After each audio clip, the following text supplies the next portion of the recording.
हितधारकांना जय महाराष्ट्र। आज शिक्षक भरतीमधील असणाऱ्या एका महत्त्वाच्या विषयावरती आपण चर्चा करणार आहोत। चर्चेचा विषय आहे EWS आरक्षण आणि EWS आरक्षणामधील घेतलेले जे काही लाभार्थी आहेत यांच्यामध्ये काही असणाऱ्या अभियोग्यताधारकांनी त्यांच्याकडे असलेल्या आरक्षणाचा लाभ असताना दुसऱ्या आरक्षणाचा लाभ घेतलेला आहे त्या संदर्भात। मित्रांनो, तुम्हाला सांगू इच्छितो 2019 मध्ये केंद्र सरकारने संविधानिक कायदा करून 103व्या घटनादुरुस्तीनुसार संपूर्ण भारतातील लोकांना आरक्षण देण्यासाठी एक घटनादुरुस्ती केली आणि त्यामध्ये EWS नावाचं आरक्षण देण्यात आलं।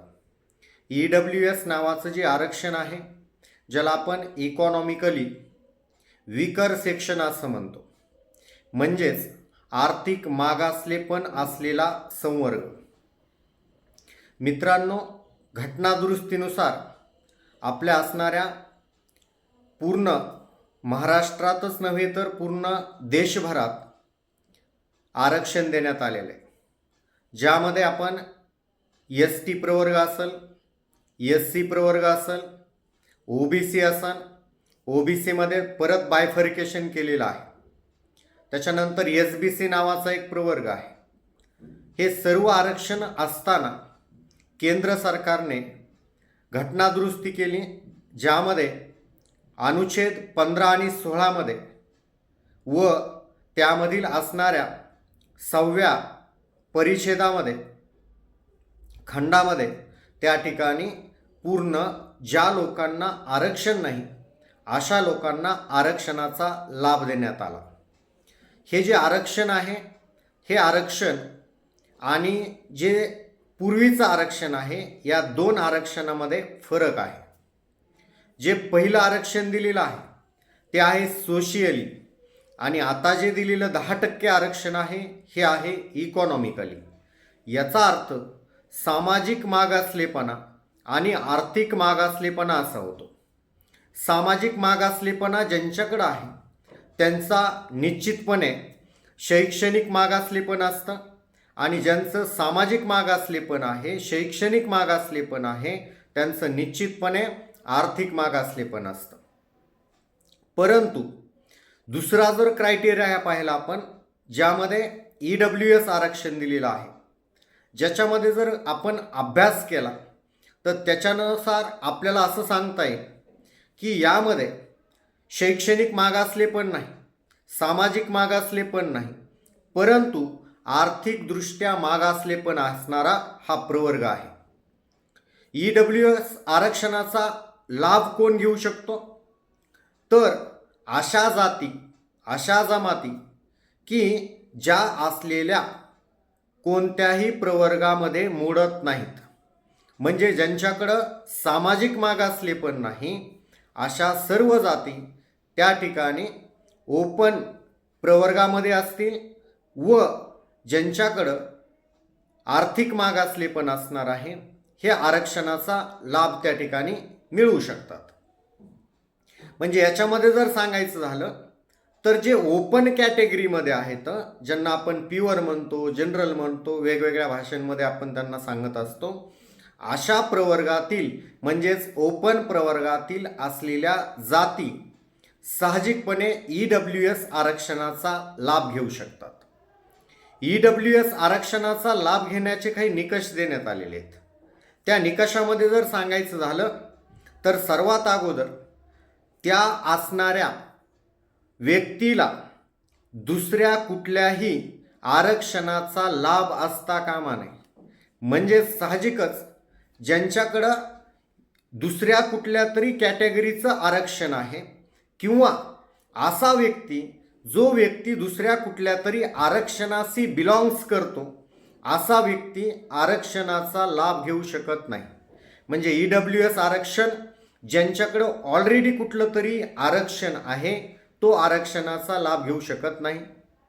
म्हणजे आपल्या भाषेमध्ये जर सांगायचं झालं तर एकच व्यक्ती जर एखादी गव्हर्नमेंट नोकरी करत असेल आणि तोच व्यक्ती दुसरी कुठल्याही गव्हर्मेंट नोकरीसाठी इलिजिबल असू शकत नाही. म्हणजे एकाच वेळी 2 नोकऱ्या करता येणार नाहीत. तसाच क्रायटेरिया, एकच व्यक्ती 2 आरक्षणाचा लाभ घेऊ शकत नाही, असा स्पष्ट त्या GR मध्ये उल्लेख दिलेला आहे. आता याच्यामध्ये अजून काही निकष दिलेले आहेत, ज्यामध्ये प्रामुख्याने जर सांगायचं झालं तर त्याच्यामध्ये असं सांगितलेलं आहे, ज्या व्यक्तीला EWS आरक्षणाचा लाभ घ्यायचा आहे त्या व्यक्तीकडं 5 एकरपेक्षा कमी जमीन असायला पाहिजे. म्हणजे त्याची जी काही आर्थिक, आपण बघा EWS आरक्षणच काय सांगतंय, इकॉनॉमिकली विकर सेक्शन, आर्थिकदृष्ट्या मागास प्रवर्ग. याचा अर्थ जर तो 5 एकर जमिनीचा जर पात्र असेल तर त्याला EWS आरक्षण घेण्याचा लाभ घेता येणार नाही, त्याला EWSचं प्रमाणपत्र मिळणार नाही. त्याच्यानंतर त्या व्यक्तीकडं चांगल्या प्रकारचं पक्कं घर असता कामा नये, ज्याच्यामध्ये त्याचा काहीतरी स्क्वेअर मीटरमध्ये उल्लेख केलेला आहे. त्याच्यानंतर दुसरी गोष्ट, त्या व्यक्तीच्या कुटुंबाचं उत्पन्न हे नोकरी, कृषी आणि व्यवसाय हे एकंदरीत 8 लाखाच्या आतमध्ये असायला पाहिजे. साहजिकच 8 लाखाचं उत्पन्न त्या ठिकाणी ज्याच्याकडं नाही आहे, असा प्रत्येक ओपनमधला, ज्याला कुठल्याही आरक्षणाचा लाभ नाही, असा व्यक्ती आरक्षणाचा लाभ घेऊ शकतो. मित्रांनो, हे झालं EWS आरक्षण मिळण्याचे फायदे किंवा कोण EWSचा लाभ घेऊ शकतो. परंतु याचा शिक्षक भरतीशी काय संबंध, तर समजून घ्या मित्रांनो. आपल्याला ज्यावेळेस कागदपत्राची डेडलाईन देण्यात आलेली होती की ज्या व्यक्तीकडे 31 मार्चपर्यंत असणारे सर्व डॉक्युमेंट्स व्हॅलिड कन्सिडर केले जातील, परंतु काही असणाऱ्या प्रवर्गांकडं काहीतरी कारणांमुळं सुट्ट्या असतील किंवा इतर ऑफिशियली असणारे टेक्निकल प्रॉब्लेम्स असतील, त्यामुळं अनेक मुलांना व्हॅलिडिटी सर्टिफिकेट, कास्ट सर्टिफिकेट त्या ठिकाणी काढायला वेळ मिळाला नव्हता. म्हणून शासनाने जाणीवपूर्वक 31 मार्चच्या नंतर काही मुदतवाढ देण्यात आली.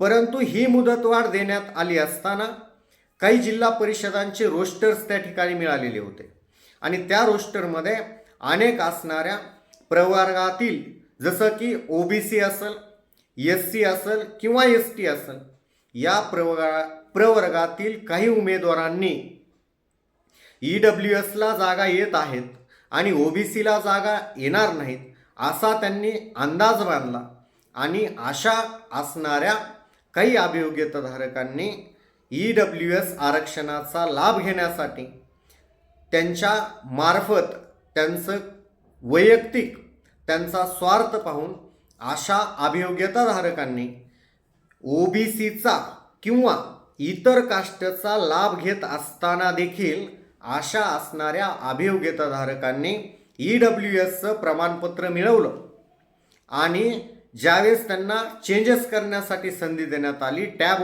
उपलब्ध करण्यात आला, त्यावेळेस या अभियोग्यताधारकांनी OBC टू EWS किंवा SC ST व्हॉटएव्हर त्यांची जी काही कॅटेगरी असेल त्या कॅटेगरीमधून EWSमध्ये त्यांनी उड्या मारल्या. परंतु धोक्याची घंटा आहे.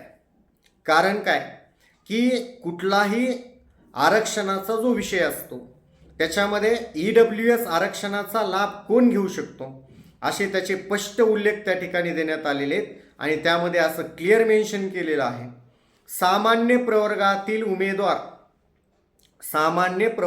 उमेदवार जो दुसऱ्या कोणत्याही कास्टी बिलॉंग्स करत नाही, दुसऱ्या आरक्षणाशी बिलॉंग्स नाही किंवा तो त्याचा लाभ घेत नाही, असाच व्यक्ती EWSचं आरक्षण मिळवू शकतो. याचा अर्थ काही अभियोग्यताधारकांनी जर याची चुकीच्या पद्धतीने नोंद केलेली असेल तर अशा अभियोग्यताधारकांना माझी नम्र विनंती, तुम्ही याचा पाठपुरावा करा. त्या ठिकाणी जर का आता काही दिवसामध्ये जानेवारीच्या फर्स्ट वीकपर्यंत प्रिफरन्स जनरेट होणार आहेत, त्यावेळेस माझी तुम्हाला विनंती आहे, टॅब परत ओपन होऊ शकतो. का ओपन होऊ शकतो? ज्या मुलांना ओबीसीचा लाभ घेता येणार आहे, भले तो ओपन कॅटेगरीचा असेल किंवा ज्याने कुठल्याही आरक्षणाचा लाभ घेतलेला नाही, परंतु सध्या कुणबी अशा नोंदी ज्यांच्या सापडलेल्या आहेत, त्यांना EWSमध्ये जाण्यासाठी संधी मिळू शकते. त्यावेळेस जर तुम्ही अशी चूक केलेली असेल, तुम्ही एखाद्या आरक्षणाचा लाभ घेतलेला असेल, तर तुम्ही तुमच्या असणाऱ्या ज्या प्रवर्गामध्ये मूळ आहात, ज्या कॅटेगरीशी तुम्ही बिलॉंग्स करता, तीच कॅटेगरी त्यामध्ये तुम्ही मेन्शन करायला हवी. नाहीतर याची पूर्णपणे चौकशी होणार आहे आणि चौकशी अंती जर तुमच्याकडं 2-2 कॅटेगरीचा लाभ घेत असलेल्याचा जर कुठलाही पुरावा जर मिळाला, तर त्या ठिकाणी तुम्ही त्या भरती प्रक्रियेमधून बाद ठरणार आहेत. ज्या मुलांवरती, ज्या अभियोग्यताधारकांवरती अशा अतिक्रमण आरक्षणामुळं जर नोकरी गमावण्याची वेळ येणार असेल, तर ते असणारे उमेदवार साहजिकच सर्व जे काही उमेदवार अशा पद्धतीने जॉईन होणार आहेत, त्यांच्यावरती आक्षेप नोंदवणार आहेत. आणि त्यावेळेस तुम्ही तुमच्या कॅटेगरीमधून लागत असताना देखील दुसऱ्या कॅटेगरीमध्ये जर येऊन याचा लाभ घेण्याचा प्रयत्न केला असेल, तर साहजिकच तुम्हाला नोकरी लागत असताना देखील तुम्हाला नोकरीपासून वंचित राहावं लागेल. मित्रांनो, मी परत एकदा तुम्हाला सांगतोय की समजून घ्या, ज्या व्यक्तीकडं ओबीसी किंवा इतर आरक्षण नाही आहे, ती व्यक्ती EWS घेऊ शकत नाही.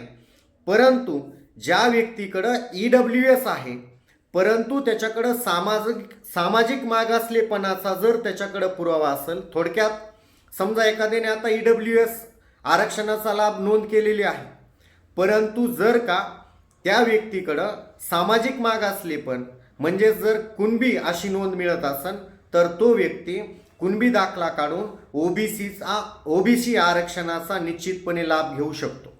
परंतु ओबीसीचा आरक्षण घेत असलेला उमेदवार EWS आरक्षणाचा लाभ घेण्यास पात्र ठरत नाही. असे केंद्राने जे दिलेलं आरक्षण आहे त्याच्या स्पष्ट गाईडलाईन्समध्ये हे मेन्शन केलेलं आहे. जर तुम्हाला हा व्हिडिओ कामाचा वाटत असेल तर चॅनलला सबस्क्राईब करा, लाईक करा, शेअर करायला विसरू नका. आणि डिस्क्रिप्शन बॉक्समध्ये टेलिग्राम चॅनलची एक लिंक दिलेली आहे, त्या लिंकवरती क्लिक करा, जेणेकरून तुम्हाला जे काही महत्त्वाचे ऑथेंटिक डॉक्युमेंट्स आहेत PDF स्वरूपामध्ये तुम्हाला मिळतील. थँक्यू.